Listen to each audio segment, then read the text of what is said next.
V našich lázeňských hotelech a rezortech skupiny Royal Spa řešíme vysokou poptávku po zdravotních službách.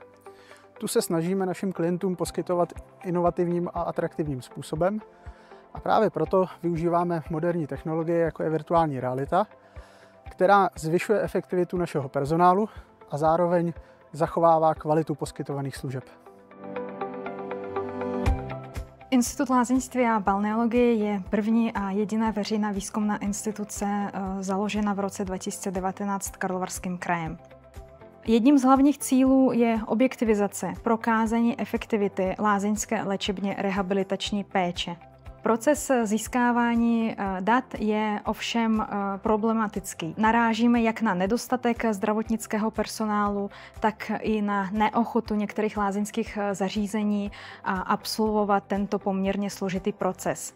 Právě možnost kontinuálního sběru velkého množství kvalitních zdravotních dat patří mezi hlavní přínosy využití moderních technologií, včetně virtuální reality v lázeňských zařízeních.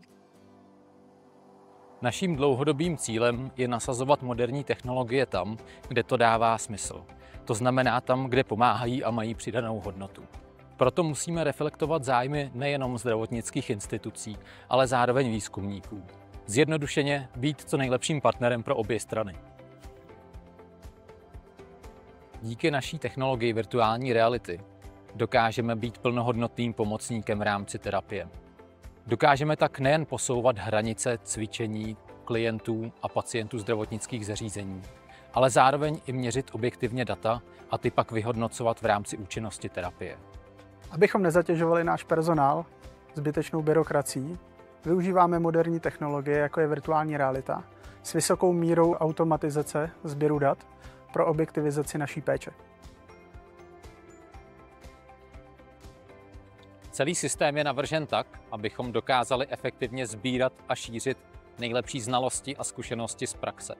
A to s hlavním cílem neustále zvyšovat kvalitu a dostupnost poskytované péče.